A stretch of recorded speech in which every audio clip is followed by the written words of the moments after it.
पहली बात ये थी कि व्रत इसलिए करते हैं कि हम भूखे नहीं रह सकते। हमको पेट पुकारता रहता है, एकदम पेट बोलता है कुछ डाल अंदर, कुछ डाल, खलबली मचती है। अगर पेट में कुछ नहीं डाला हो तो तुरंत शरीर के हर अंग कहीं ना कहीं प्रकार से पुकार करने लगते हैं। हाँ, 2 दिन नहीं खाए हो तो आंख कमजोर पड़ के ऐसे देखने के लिए भी तकलीफ पड़ती है, कान में भी रुई लग जाता है, भूखे आदमी के कान भी सुनना मुश्किल पड़ जाता है, पैर लटखड़ाने लगते हैं, शरीर ढीला पड़ने लगता है। उसके बाद भी जो व्रत करता है, उसके बाद भी जो भूखा रहता है, देवता देखते हैं कि अपनी पेट की पुकार को छोड़ के मुझे पुकारने के लिए इसने पेट को पट्टी बांध दी, तो इसकी पुकार मुझे सुननी चाहिए। व्रतों का यही कारण है। व्रत क्यों करें महाराज? व्रत इसलिए करें कि व्रत करें, हमारे मन को मारें तो ये संभव है। मन तो यही कहता है गुलाब जामुन खा लो, रसगुल्ला खा लो, मोती पाक खा लो, रसमलाई खा लो। उसके बाद भी मन को समझा के हम भूखे रहते हैं तो देवता देखते हैं कि इसने मेरे लिए स्व सुख का त्याग किया, तो उस सुख को इसके जीवन में बढ़ा दो, आगे बढ़ा दो। एक दिन भूखा रहा तो एक जन्म में खाने की इसकी व्यवस्था हम कर दें। रात्रि जागरण की भी यही नियम है। रात में आप जाग नहीं सकते, जल्दी आराम से सोने मन करता है।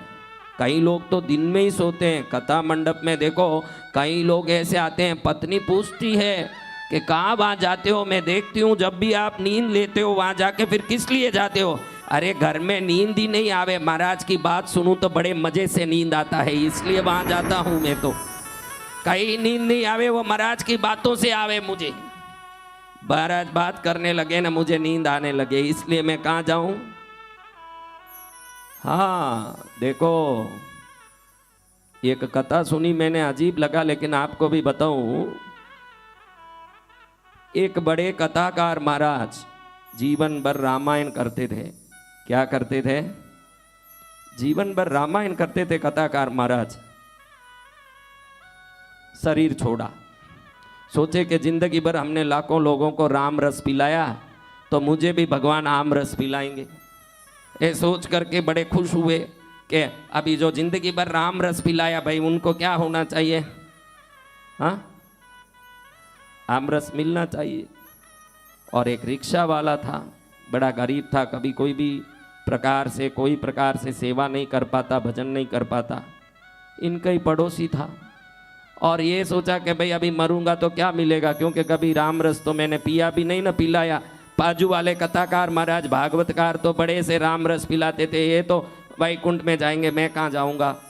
योग ऐसे हुआ कि दोनों का एक ही दिन एक ही समय शरीर छूटा। एक ही दिन एक ही समय शरीर छूटा। रिक्शा वाले को मन में था कि अपन कहाँ जाएंगे, गरीब आदमी 2 रुपया लेके लोगों को इधर से उधर छोड़ते थे, और तो कुछ नहीं किया तो अपने को कहाँ पहुँचाएंगे भगवान। अब योग ऐसे हुआ कि जो राम कथा कर रहे थे महाराज, उनको तो भगवान ने यमराज के पास भेज दिया। किधर भेज दिया? और रिक्शा वाले को भेज दिया स्वर्ग में। कहाँ भेज दिया?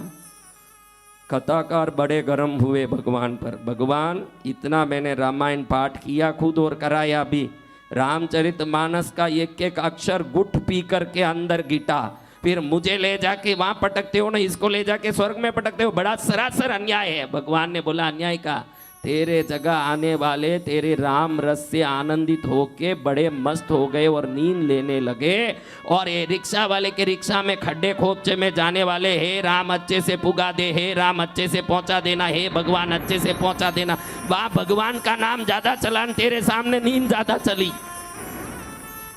हाँ, कहने का तात्पर्य ये नहीं कि राम नाम लेने वाले गलत जगह जाते हैं, ये नहीं है। कहने का तात्पर्य को गुड़ से समझोगे तो समझोगे कि राम नाम लेने के बाद मस्ती आती है, संसार में परेशानी आती है, और आप लोग ऐसे हो जो परेशानी में ही राम नाम लेते हो, इसलिए ये कथा ऐसे कहता है।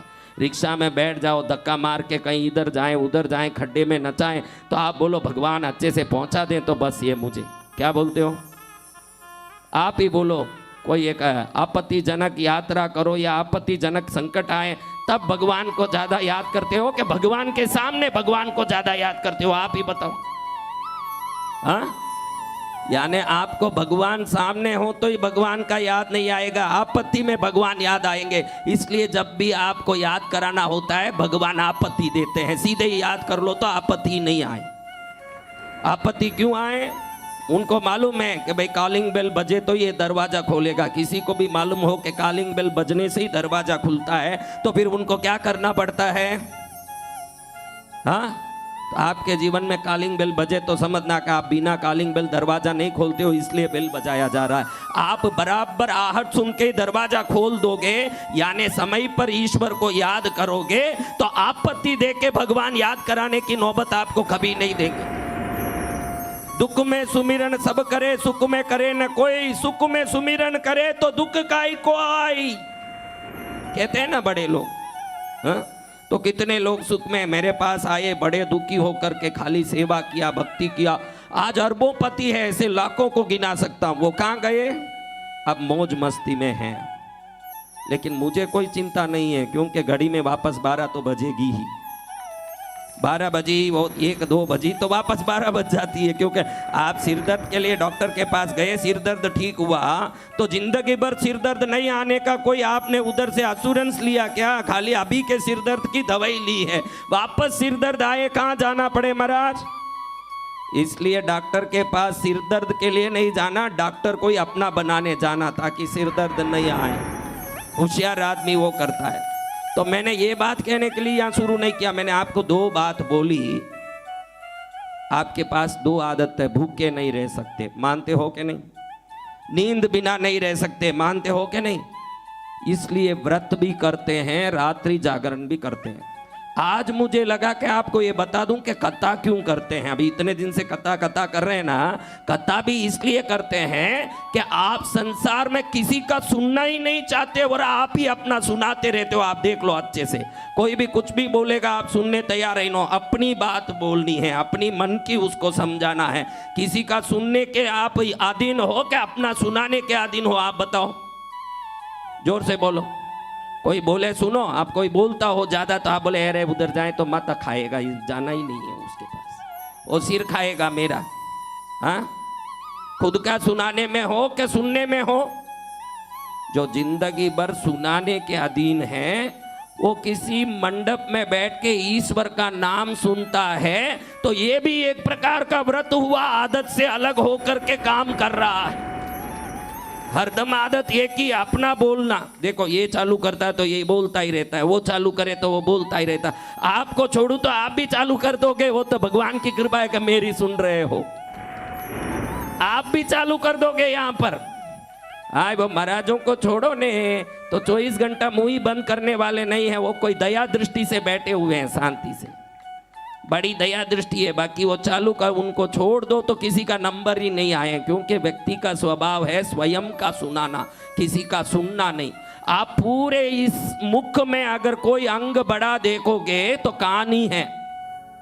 कौन सा अंग बड़ा है? आंख बड़ा है, नाक बड़ा है, क्या बड़ा है? और डबल है। कितने हैं? बोलने वाला यंत्र कितना है? सुनने वाला यंत्र कितना है? तो भगवान ने कहा कि दुगुना सुनो न आधा बोलो। कितना सुनो?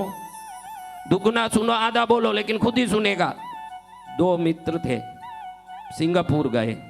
कहाँ गए? अभी सिंगापुर जाओगे, कोई सिंगापुर गए हो? देखो तो बड़े बड़े इमारतें हैं, इमारतें 80 मंजिल के, 90 मंजिल के।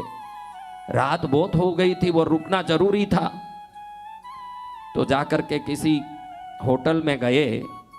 तो उनका उस दिन कोई वीकेंड था, तो सब रूम फुल थे, सब रूम फुल, हाउस फुल। लेकिन ठहरना जरूरी, अभी रात में रोड में तो बैठ नहीं सकते, वहां आप ऐसे बैठ भी नहीं सकते, पुलिस पकड़ ले। यहाँ तो क्या, आप गली में पेशाब करो तो भी आनंद है आपको। हाँ, गली में खड़ा हो जाएगा कहीं भी, कोई देखे कि भाई ये बिजली के खंबे के पास क्या धारा जा रही है, देखे तो इसकी जल धारा है। हम ये भारत में हम रहते हैं। आपको मैं यूके में, यूएस घूमा हूँ।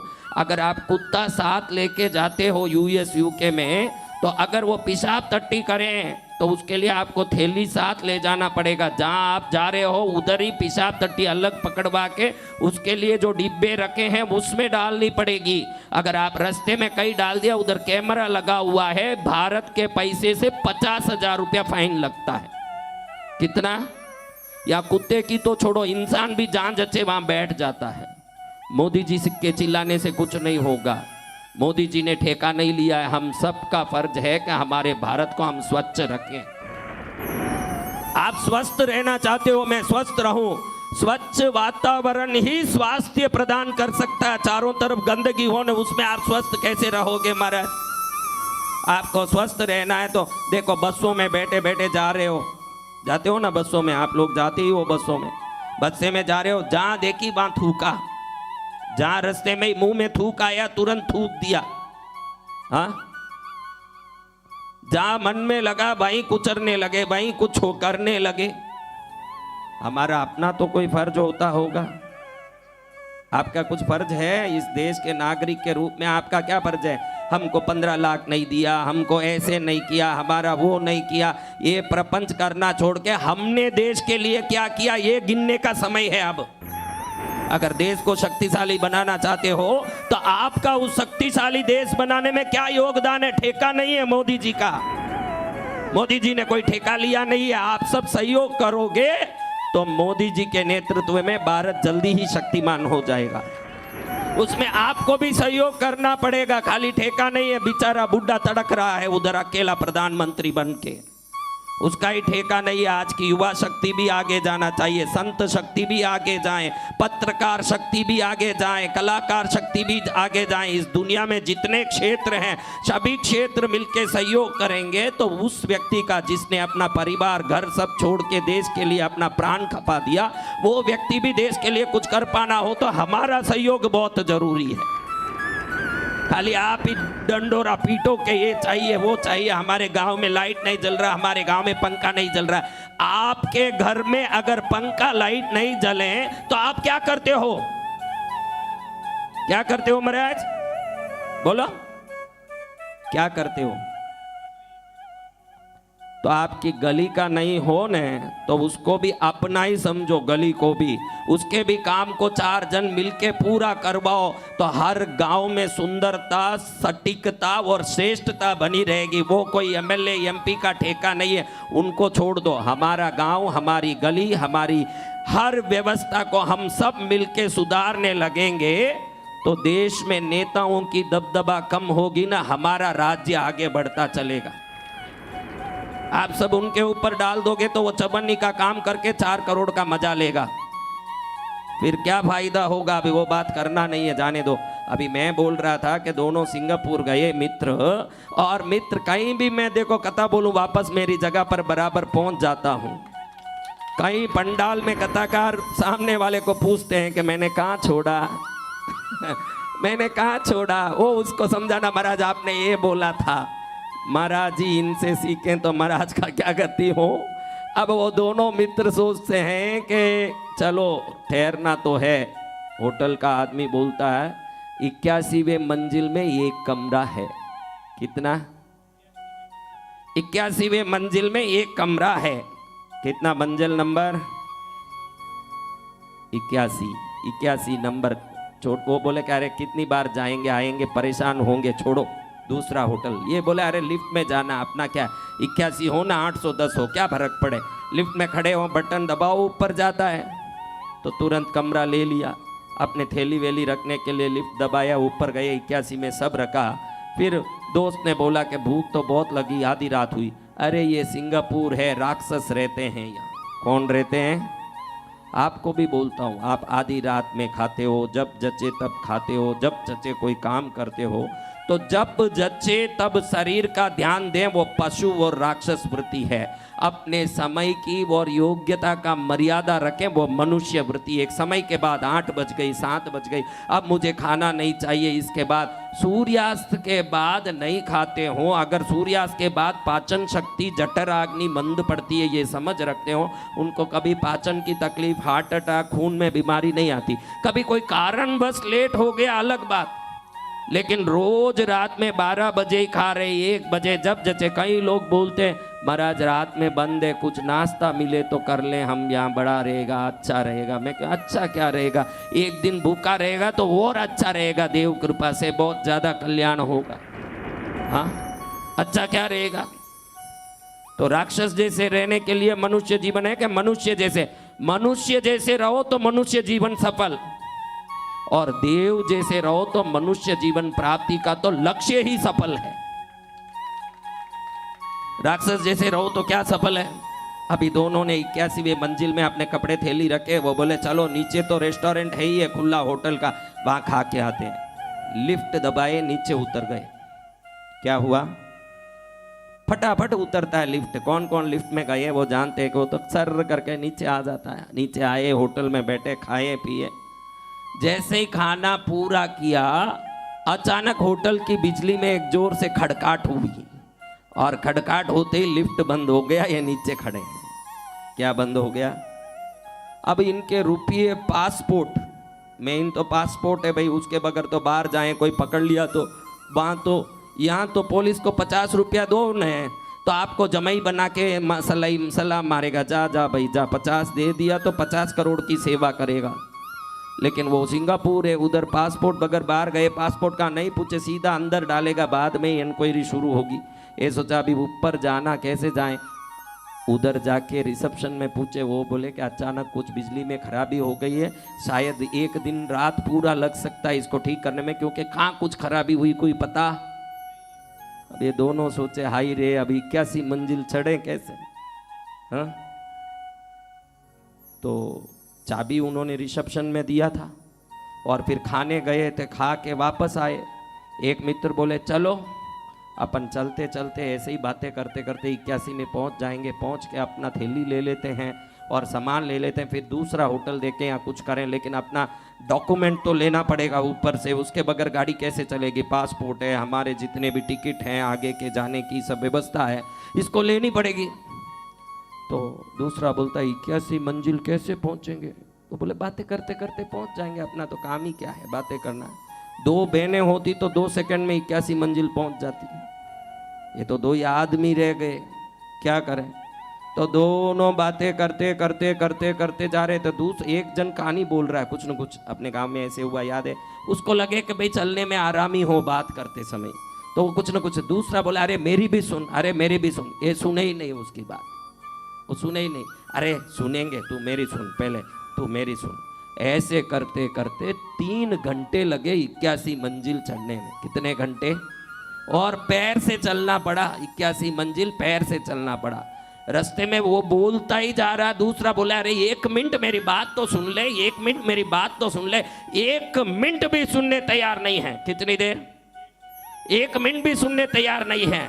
अब 81वें मंजिल पहुंचे, दोनों पानी पानी हो गए। जिंदगी में कभी 81 मंजिल यानी कम से कम आप समझो कि 1000 सीढ़ी तो चढ़े होंगे, और टेढ़े मेढ़े होकर के। अब चढ़ के आपा हुपी करके दोनों खड़े हुए, दूसरे को पूछे कि दरवाजा खोल। वो बोले अरे वही तो नीचे से बोल रहा था, तो सुन सुन, चाबी तो नीचे रिसेप्शन में है, बोलता है। मैं तेरे को यही तो बात बोलने के लिए 1000 बार बोला कि मेरी बात तो सुन ले, मेरी बात तो सुन ले। तू सुनने ही तैयार नहीं है, अपनी बात में लगा है। मुझे यही कहना था कि चाबी तो रिसेप्शन में है।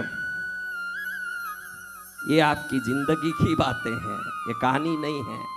आप कभी अपने जीवन की चाबी को देने आने वाले की बात नहीं सुनते हुए अपनी बातों में ऊपर चढ़ जाते हो। बाद में मालूम पड़ता है कि मैं जहाँ चढ़ा उसका दरवाजा ही मैं नहीं खोल सकता, उस हालत में वहां पहुंचा हूं। फिर महाराज के पास कृष्णगिरी आते हो, फिर महाराज के पास पहुंच करके हाथ जोड़ते हो कि दरवाजे तो बंद है, मैं पहुंच तो गया। पहुंचना कोई काम का नहीं है जब तक पहुंचे हुए जगह की चाबी आपके हाथ में नहीं हो। जब तक चाबी वसंत विजय के हाथ में हो, कृष्णगिरी आना पड़ेगा।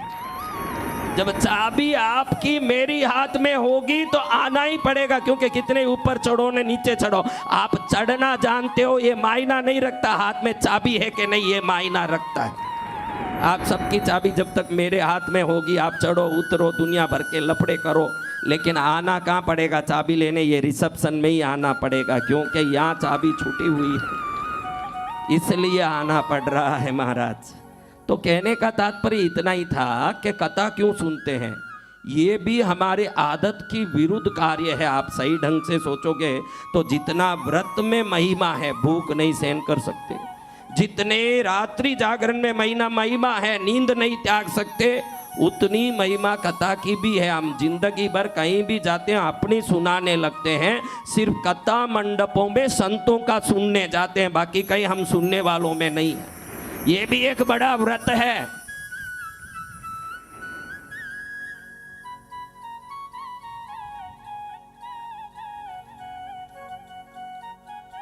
तो महाराज ये भी एक बड़ा व्रत है। क्या है? आपका व्रत ही टूट जाए ऐसा व्रत है। आपका एक ही व्रत है कि मैं ही बोलूंगा दुनिया में, हाँ मैं ही बोलूंगा। भले घर में थोड़ा शांत रहते हो, वो देवी का प्रभाव है, वो अलग बात है। देवियों के सामने आपका भी नहीं चलता है, फिर भी बोलने का आदत हमको है, उसको रोक के सुनते हैं, तो ये भी एक तपस्या का काम करता है। क्या करता है? इसलिए गांव में कहीं कथा हो, अपना काम छोड़ के भी आधा घंटा जाइए। जो काम से लाभ नहीं होगा उतना लाभ कथा से जरूर होगा आपके जीवन में। ये विश्वास लेके जाना चाहिए कि मुझे मेरी कथा सुनने की प्रवृत्ति से पुण्य बढ़ रहा है। ये विश्वास आना चाहिए कि मेरा पुण्य बढ़ रहा है। जिस दिन बैंक बैलेंस होगा तब आप जाओगे बैंक में तो माल मिलेगा कि खाली उधर खोखला हो ना, आप पहुंचोगे तो कुछ देगा? कब मिलेगा?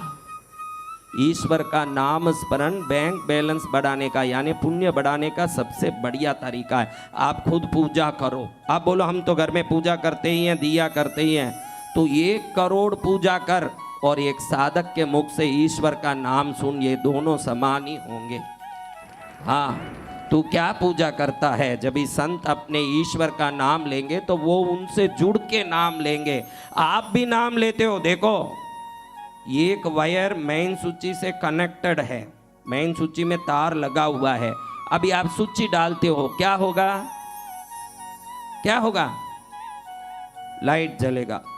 एक तार भी है, मेन स्विच भी है, कनेक्शन नहीं है, लाइट डालते हो, क्या होगा?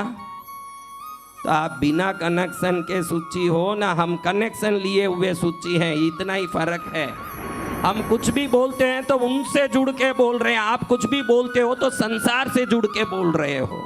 आप अपने संसार को बढ़ाने के लिए ईश्वर का नाम ले रहे हो और संत ईश्वर का ही नाम बढ़ाने के लिए ईश्वर का नाम ले रहे हैं। फर्क है कि नहीं? देख लो आप, मैं झूठ बोलूं तो आप बता देना। आप अपना संसार बढ़ाने के लिए भगवान का नाम ले लेके हे भगवान हे भगवान, भगवान बोलते नाम तो बहुत ले रहा है, लेकिन तुझे मुझे नहीं अपना घर बढ़ाना है। हाँ, मुझे नहीं, तू अपना घर बढ़ाने मेरा नाम ले रहा है।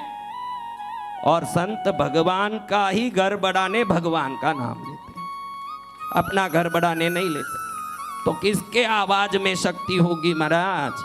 इसीलिए अपने गांव में कोई भी कथा करें, कोई भी भजन करें, कोई भी पूजा करें, साल में 2 दिन 4 दिन कभी अपना समय निकाल के भी वहां जाने की कोशिश करो। उधर बैठ के क्या न हो जाए राम जाने।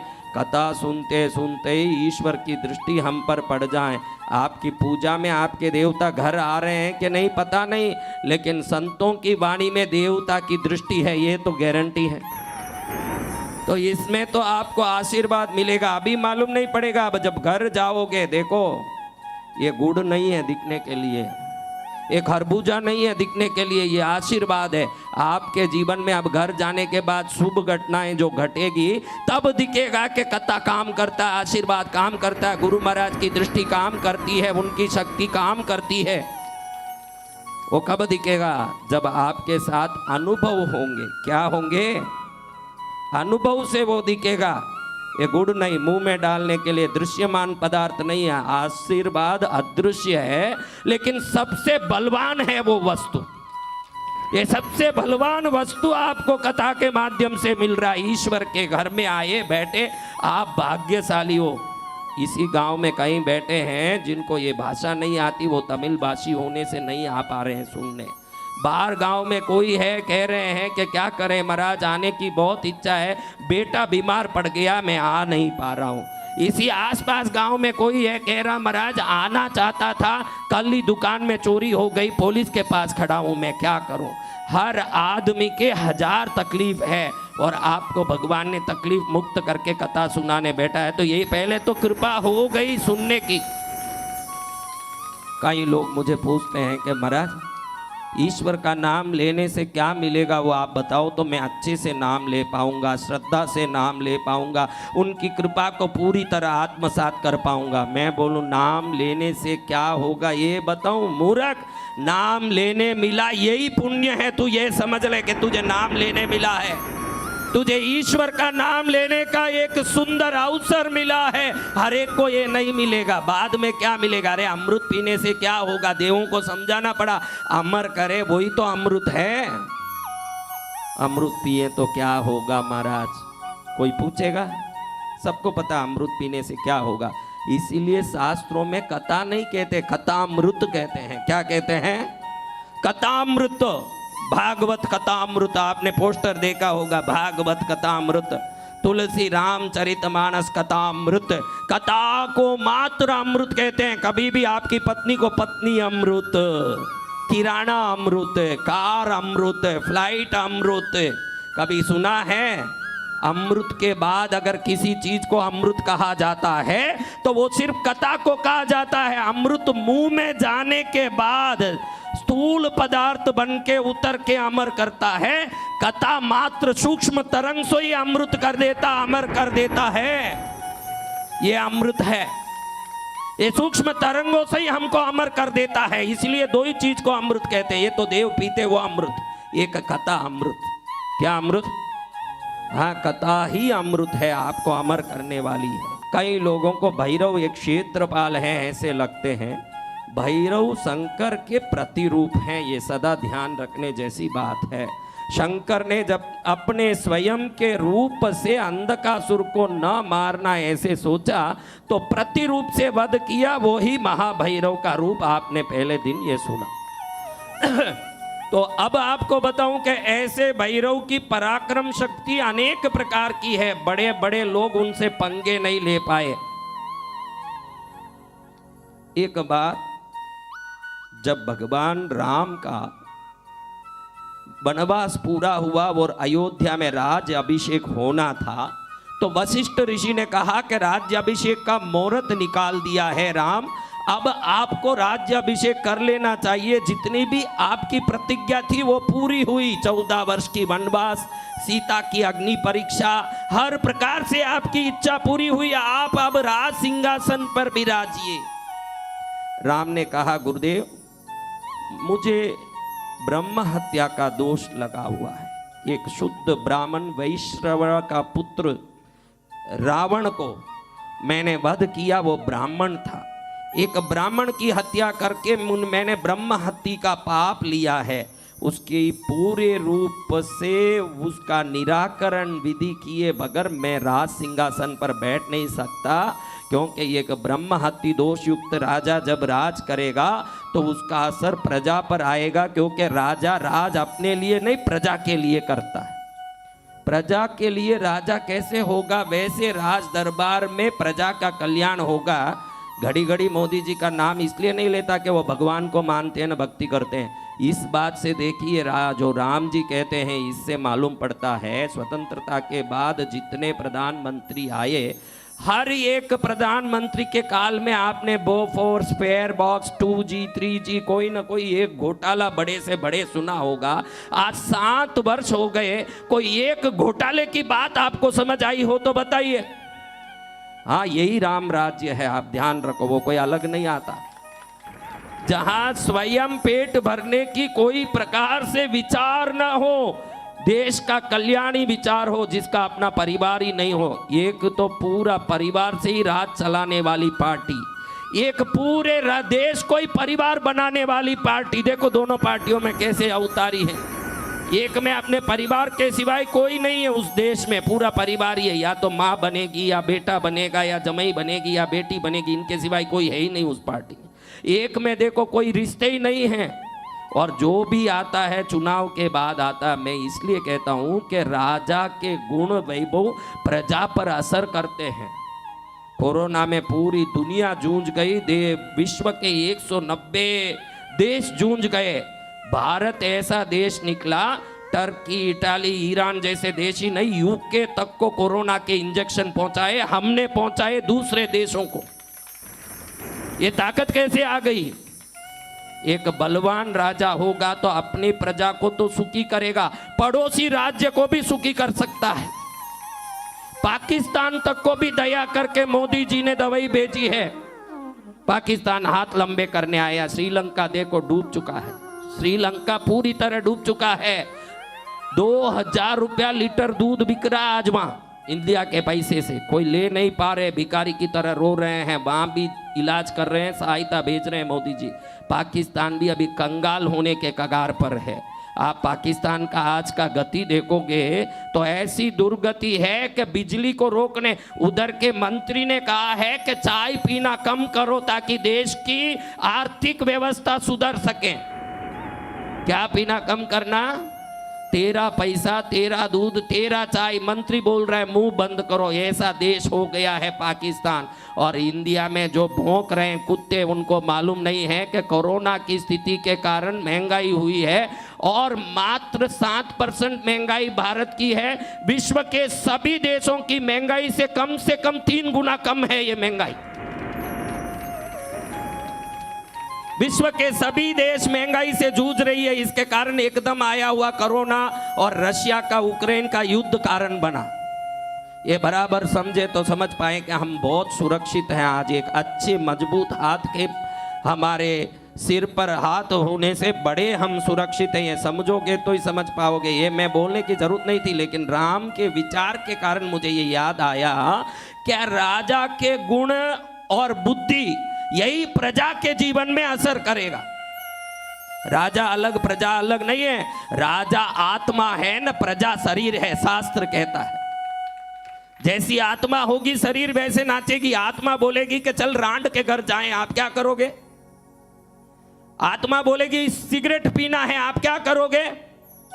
मोदी के हाथ में सब कुछ है, यानी राजा के हाथ में सब कुछ है। वो चाहे जितना कर लें, वो चाहे जितना देश को सुभिक्षा करें, चाहे जितना दुर्भिक्षा करें, जो करना उनके हाथ में है। हम सब उनके शरीर हैं जो आत्मा का शरीर है। वो कैसे नाचेगा? राम जी कहते हैं कि बड़ा मुश्किल है भाई, मैं तो ब्रह्म हत्या दोष लेकर के जा नहीं सकता। वशिष्ठ ऋषि ने कहा ऐसा है तो बहुत सरल उपाय है, इसके लिए आप चिंता क्यों करते हैं? गुरुदेव उपाय बताओ, कर लें, लेकिन मैं नहीं चाहता कि मेरे कारण अयोध्या में कोई प्रकार की तकलीफ आए। राजा देश का संरक्षक है तो संरक्षक के कारण आपत्ति नहीं आनी चाहिए, संरक्षा ही होनी चाहिए। तो वशिष्ठ ऋषि ने कहा ऐसा है तो ब्रह्म हत्या दोष को निवृत्त करने के लिए एक ही उपाय है। सभी ब्रह्म से भी महाब्रह्म भगवान शंकर का लिंग काशी से ला करके अगर तुम स्थापित करके पूजा करोगे तो एक पूजा से ही तुम्हारी ब्रह्म हत्या दोष निवृत्त हो जाएगी। राम तुरंत इनको लगा इतनी छोटी बात, तो मेरा तो हनुमान उड़ने वाला है, एक क्षण में उड़ के जो संजीवनी पर्वत ले आया था, उसके लिए काशी की लिंग कौन सी बड़ी बात है? वो ले आएगा और मैं पूजा कर लूंगा। हनुमान स्वामी बताओ क्या किया? जाओ काशी जाओ, एक स्वयंभू लिंग लाओ, लाखों लिंग है वहां, एक स्वयंभू लिंग लाओ, उसकी मैं पूजा करके फिर राज्याभिषेक करवा लेना चाहता हूं। क्या करूंगा? एक स्वयंभू लिंग लाओ। आज्ञा स्वामी, आपकी आज्ञा शिरोधार्य है। हनुमान जी निकले। कहां जाना है? काशी जा रहे हैं। आप भी कभी जीवन में मौका पड़े न, एक बात यहाँ तमिलनाडु में बहुत प्रसिद्ध है, आपको मैं बता दूं, उत्तर भारत में नहीं है। तमिलनाडु में ज्योतिषी देखते हैं, ज्योतिष लोग उस जातक कोई काशी जातक है या साधारण जातक है ऐसे देखते हैं। यानी जिस जातक में बहुत सारी आपत्ति विपत्ति हो तो उसको काशी जातक बोलते हैं। यानी कितने ही दोष हो जाएं तो अलग अलग निवारण कैसे करें महाराज, उसका अलग अलग इलाज कैसे करें महाराज, तो उसको बोलते हैं तू काशी जातक है, जा काशी जाके दर्शन करके आ, तेरे हजारों दोष का निवृत्ति है। तमिलनाडु में ये रिवाज। दो प्रकार की जातक है, एक छोटे मोटी तकलीफ हो तो खुद ही इलाज बताएंगे। अब दुनिया भर के दोष है तो यहाँ के ज्योतिष कहते तू काशी जातक है, जा काशी जा, दर्शन करके आ, पीड़ा मिट गई। यानी करोड़ पापों का, दोषों का इलाज काशी का दर्शन है। आपको आज बता दूं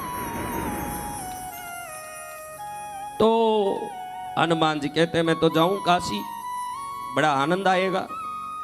काशी के लिए आने लगे।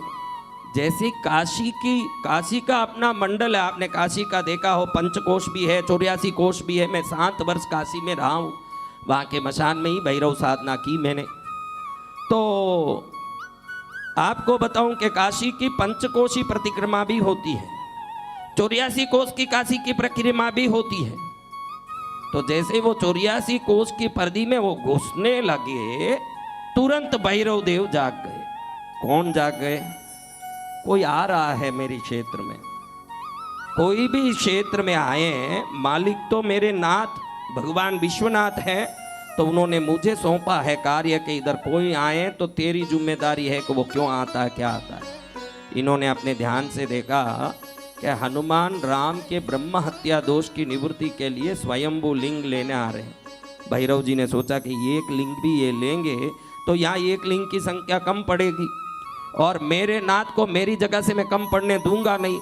और हनुमान लाख बलवान हो लेकिन वो रुद्र का अवतार है, मैं तो स्वयं रुद्र हूं। हाँ, हनुमान लाख बलवान हो, वो रुद्र का 11वां अवतार मात्र है, वो अवतारी है। मैं स्वयं रुद्र बन के बैठा हूं, मेरे सामने कैसे ले जाता ये हनुमान लिंग, मैं भी तो देखो। लेकिन हनुमान जी इन बातों से अभिज्ञ हो करके, अनभिज्ञ हो करके वो उस लिंग को उठाए और उड़ने लगे। आप ये आंध्रा में चित्तूर के पास जाओ तो एक राम, आंध्रा के कोई हो तो चित्तूर डिस्ट्रिक्ट में रामगिरी नाम का पर्वत है, वो इसी कथा से हुई है। ये भैरव पुराण में है ये कथा, इसलिए हम भैरव पुराण का श्रवण कर रहे हैं। तो भैरव जी ने देखा ये लिंग तो लेके मैं मेरे पर्दी से निकल गया, लेकिन मैं छोड़ूंगा नहीं कि ये मेरा लिंग ले जाए। तो भैरव जी ने सोचा कि मेरा अपना और एक स्थान है, जो मैं अभी कह रहा हूँ आंध्रा में चित्तूर के पास, वो भैरव का बहुत बड़ा क्षेत्र है, जिसको अभी रामगिरी कहते हैं, क्योंकि वहाँ लिंग राम जी की ये स्थापित है। लेकिन वो भैरव की, भैरवी का बहुत बड़ा मंदिर युक्त क्षेत्र है, तिरुक्कारकीरी कहते हैं आज उसका नाम है। तो भैरव जी ने सोचा कि मैं ये लिंग को मेरी जगह पर रखवा दूंगा, ये ले नहीं जा सकेगा।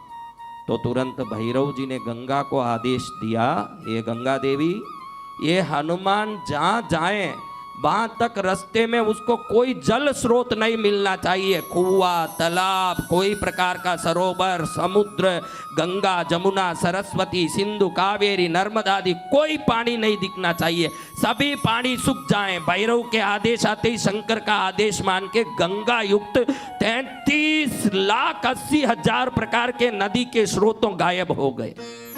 और उसी समय में देखो तो वायु को भैरव जी ने आदेश दिया, हे वायु, जिस जगह पर हनुमान जा रहे हैं उस पर इतनी जोर से तुम फूंक मारो कि हनुमान को लटकना पड़े, ऐसा तुम जोर मारो। वायु ने शंकर का आदेश मान करके नमस्कार किया। उसी समय सूर्य देव को भैरव ने आदेश दिया, हे सूर्य, इतना तपो के हनुमान को जलन महसूस हो। और उसी समय जहां पर इनका राज्य चलता था उस स्थान के लोगों के मन में घुस के भैरव ने पूरे लाखों लोगों का आदेश दिया, कोई भी आवाज करे कोई घर से बाहर नहीं आएगा।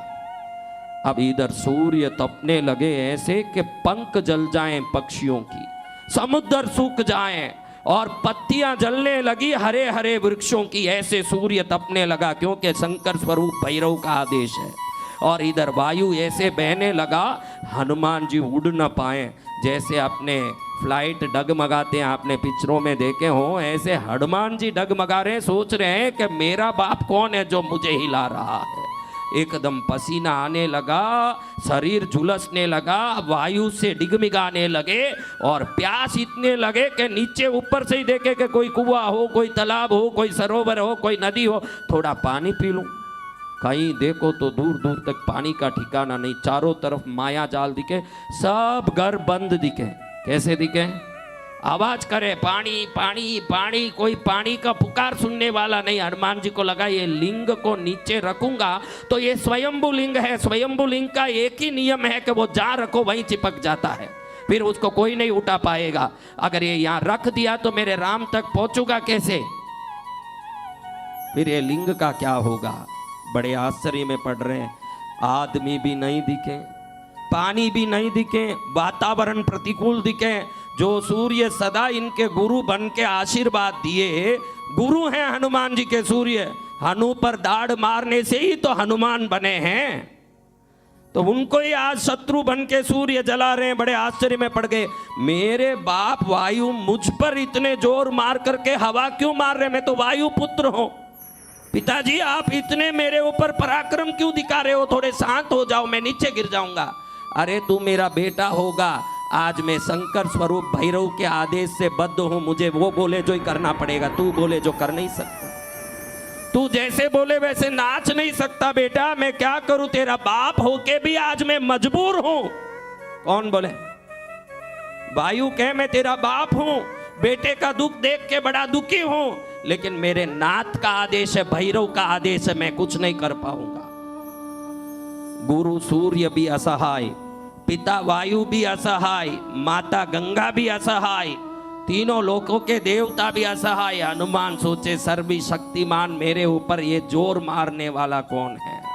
उसी समय छोटे बालक के रूप में भैरव प्रकट हुए और कंधे पर हाथ डाल के ऐसे पूछते हैं कि अरे काई लिए जुलस रहा, क्या लिए नाच रहा, क्यों आकाश में अदर में अटक लटक रहा है। वो कह रहे ना पानी मिल रहा है, ना ये सूर्य ताप से शांति मिल रहा है, ये लिंग को नीचे रखूं तो वहीं पड़ जाए, तो मैं क्या करूं। उस बालक ने बोला लिंग मुझे दे दे, फिर तेरा जो उपचार है वो कर ले शांति से। बालक को देख के हनुमान जी को लगा इसको दे के बाद में हाथ में ले लूंगा, तो उसके हाथ में लिंग दे दिया। अब लिंग उठा करके उस बच्चे ने सोचा अच्छा भाई तू मेरा बाप बनने काशी में आया था, तू हनुमान है और रुद्र का अवतार है, तो मैं रुद्र से प्रकट रुद्र रूप हूं, हम दोनों में अगर कभी कोई टक्कर हुई तो जीतेगा भैरव ही, ये ध्यान रखना। अब इस बात को मन में लेकर के भैरव जी ने मन में सोचा अभी मेरा राज्य प्रकट हो। उसी समय जो अदृश्य थे भैरव का मंदिर, भैरवी का स्थान, दरबार सब प्रकट होने लगा। हनुमान जी एकदम आश्चर्य से देखने लगे कि जिस जगह न पानी दिखती थी न कोई वस्तु दिखता था, उस जगह ये मंदिर कैसे आ गया। तुरंत बालक महाभैरव के रूप में 700 योजन ऊंचे आकार में हनुमान को दर्शन दे के कहते हैं शंकर मैं हूं न मैं ही शंकर हैं, और तुम शंकर का लिंग ले जाने शंकर की अनुमति यानी मेरे अनुमति बगैर कैसे तुम उठा सकते हो, इसलिए इस जगह पर तुमको खड़ा किया, ये भी मेरा राज्य है, ये लिंग यहीं रहेगा।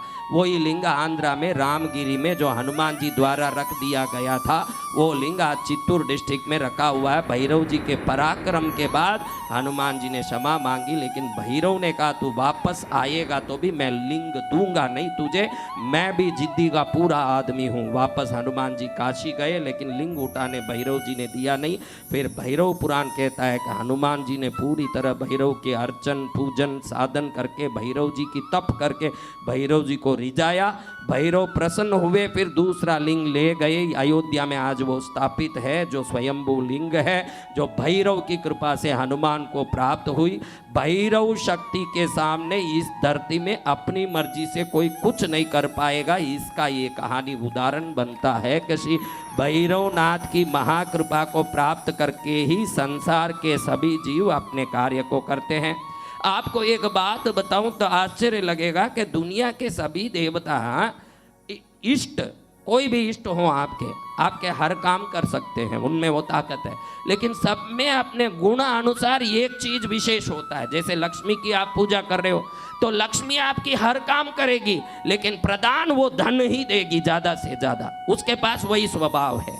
बाकी सब काम, अभी लक्ष्मी को ही जिसने इष्ट बना लिया, भाई इसके सिवाय मैं किसी को नहीं पूजूंगा, तब उसको तकलीफ आया तो वो तकलीफ भी मिटाएगी, तब उसको संकट आया संकट भी मिटाएगी, उसको पुत्र नहीं है पुत्र भी देगी, सब करेगी। लेकिन आप लक्ष्मी को किस लिए जानते हो बताओ?